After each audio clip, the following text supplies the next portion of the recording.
నమస్తే. Rishi tours and travels driving స్కూల్కు స్వాగతం. ఫ్రెండ్స్, ఈరోజు వెహికల్ గేర్స్ ఎలా వేయాలో నేను క్లాస్ చెప్తాను. కొంచెం అర్థం చేసుకోండి ఫ్రెండ్స్. గేర్స్ వచ్చేసి మనకు వెహికల్ స్టార్ట్ చేసిన తర్వాత మనకు గేర్స్ అనేటివి ఇప్పుడు మనకు న్యూట్రల్లో ఉన్నది గేరు, ఓకేనా. న్యూట్రల్ నుంచి ఫస్ట్ గేర్ వేసుకోవాలంటే ఇది 1 2 3 4 5 రివర్స్ ఫ్రెండ్స్. ఎనీ వెహికల్స్కు మొత్తం ఇలానే ఉంటాయి, కాకుంటే కొన్ని వెహికల్స్కు రివర్స్ ఇటు సైడ్ లెఫ్ట్ సైడ్ పైకి దబాయించి ఉంటాయి. అవి వేరే వెహికల్స్, ఈటీఎస్కు, వోక్స్ వేగన్ ఆ వెహికల్స్ ఉంటాయి. ప్రజెంట్ ఆల్ వెహికల్స్కి మాత్రం ఇలానే ఉంటుంది అనమాట డెమో, ఓకేనా. ఇది న్యూట్రల్ లైన్ అనమాట. ఈ మిడిల్లో కనిపించేది న్యూట్రల్ లైను, ఓకేనా. ఇటు సైడ్ మొత్తం ఎటు ప్రెస్ చేసినా మనకు ఇలా ఉంటుంది అనమాట.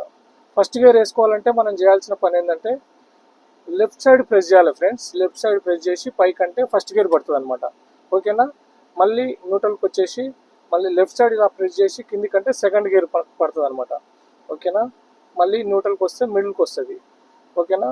మిడిల్ నుంచి ఇటు కానీ ప్రెస్ చేయొద్దు ఫ్రెండ్స్. థర్డ్ గేర్ వేయాలంటే జస్ట్ న్యూట్రల్ వేసుకొని వదిలిపెట్టండి, అట్లనే స్ట్రేట్ పైకి అనండి, అంతే. థర్డ్ గేర్ పడుతుంది అనమాట. మీరు న్యూట్రల్ నుంచి ఇటు ప్రెస్ చేసిరు అనుకోండి, ఫస్ట్కి పడే ఛాన్స్, ఫిఫ్త్ పడే ఛాన్స్ ఉంటుంది. అలా అనొద్దు.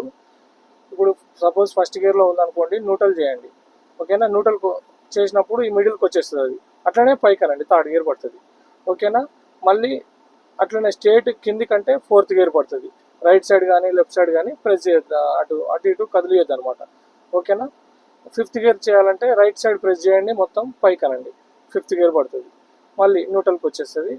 మనకు రివర్స్ గేర్ కావాలన్నప్పుడు రివర్స్ ప్రెస్ చేసి రైట్ సైడ్ మొత్తం ప్రెస్ చేసి రివర్స్కు టచ్ చేయండి. ఇది రివర్స్ గేర్ అనమాట, ఓకేనా. అర్థమైందా ఫ్రెండ్స్. ఇప్పుడు నేను ఈ వెహికల్ న్యూట్రల్లో ఉన్నది, రైట్ సైడ్ దబాయించిన పైకి అన్నాను, మూవ్ చేస్తున్నా చూడండి. ముందు ఫస్ట్ గేర్ వేసుకోండి, మెల్లగా క్లచ్ ఆఫ్ క్లచ్ రిలీజ్ చేసుకుంటూ మూవ్ చేయండి. ఇటు కార్నర్ టర్న్ చేసేటప్పుడు కూడా లెఫ్ట్ అండ్ రైట్ మిర్రర్ చూసుకోవాలి. గేర్ ఫస్ట్ గేర్లో ఉందో చూసుకోవాలి. మెల్లమెల్లగా ఆఫ్ క్లచ్ రిలీజ్ చేసుకుంటే వెహికల్ అనేది ఇట్లా మూవ్ అవుతుంది ఫ్రెండ్స్, చూడండి. ఇప్పుడు మళ్ళీ నేను ఒక 20 స్పీడ్ వచ్చింది, క్లచ్ ప్రెస్ చేసిన, లెఫ్ట్ సైడ్ ఇట్లా దబాయించి సెకండ్ గేర్ వేసుకున్నాను అనమాట. ఈజీ ఉంటుంది అనమాట. మెల్లగా రిలీజ్ చేసిన వెహికల్ అనేది ఫ్రీగా మూవ్ అవుతుంది. మళ్ళీ ఒక 30 స్పీడ్ మూవ్ అయింది ఫ్రెండ్స్. న్యూట్రల్ చేసిన, మిడిల్కి వచ్చేసింది గేరు. మిడిల్ నుంచి అటు ఇటు కలపకుండా పైకి వేస్తున్నా చూడండి, థర్డ్ గేర్ అయిందనమాట, ఓకేనా. ఇంకా కొంచెం 40 స్పీడ్ మూవ్ చేద్దాము. ఇప్పుడు ఒక 40 స్పీడ్లో ఉన్నాము, న్యూట్రల్ చేసుకున్నాము. న్యూట్రల్ నుంచి స్ట్రేట్ కిందికి అన్నాము అనమాట, ఫోర్త్ గేర్ పడింది ఇప్పుడు, ఓకే. ఇంకా మూవ్ చేద్దాం ఎక్కువ.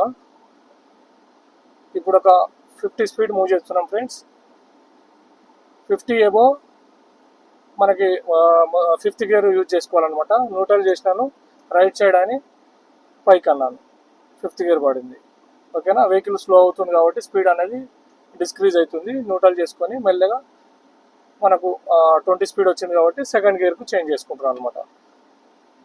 ఎక్కువ స్పీడ్ ఉన్నప్పుడు గేర్ అనేది తక్కువ సడన్గా చేంజ్ చేయొద్దు, స్పీడ్ని బట్టే గేర్ చేంజ్ చేయాలన్నమాట. ఓకే, నేను చెప్పేది మీకు అర్థమైంది అనుకుంటా.